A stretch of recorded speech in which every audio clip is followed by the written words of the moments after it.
I wanted to provide something, and within the provision, the figure of the misguided claimant was produced. A succession of appropriations, benign and then not so.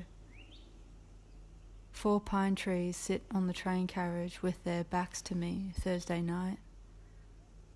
I wake up Friday morning. Monday, I leave the bike on High Street after a gig. I retrieve the bike the following Friday, 2 trains and a bus trip later. Golden dust gathered on the saddle. I pedalled away from the crest and took the shadowed dogleg up to Victoria Street after Merri Creek. The hard white berries had turned golden a month earlier, and the crossing felt taboo. I need to address this loneliness, the residue and discharges of the body.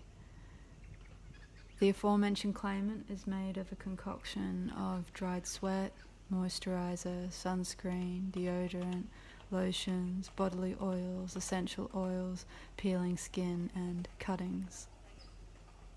Their dreams are like heart stickers. The peel exposes a singing, a gash, a trill of birds, rabbit holes and foxes' dens. Their waking logic is like a greasy flag gathering the grain in its path. Their logic produces pain, which is very bad for them. There are poolings of goodness within the pain.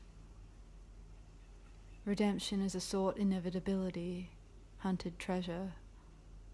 What preceded is destined for the now, and the now for the future, etc., hence the pain. Yarraville and Seddon feature as a kind of purple-blue. At Lucy's, in Coburg, looking out back, black sheets in the wind and yellow ribbing, an assortment of flotsam. It was only later, on the 58, I recalled her housemate's profile, his hovering at the kitchen threshold, about to head out to work, jacket on, a sense of casual purpose, keys in hand. The state of being on one's feet.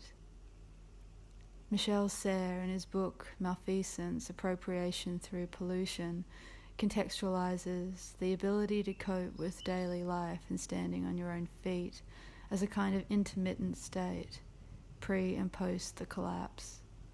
A fleeting verticality sustained by prone horizontal orientations on fundamental sites of habitation.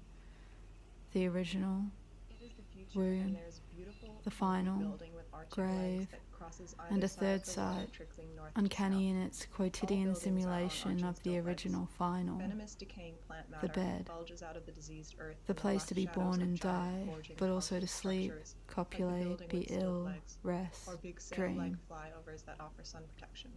I needed to touch all the bases in the text I sent. I needed to address the minor devastations and simultaneously conceal them in a system, i.e. pedantry. There are beautiful figures every place you can look. The claimant is, or at least was, a romantic. There was a curving cream-green corner in view. And Taylor Dane's 1987 hit, Tell It to My Heart, faded in and out like warped stereo.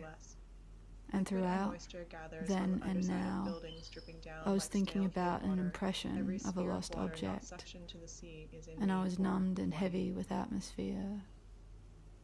And there was a scuffling outside, and a hacking too.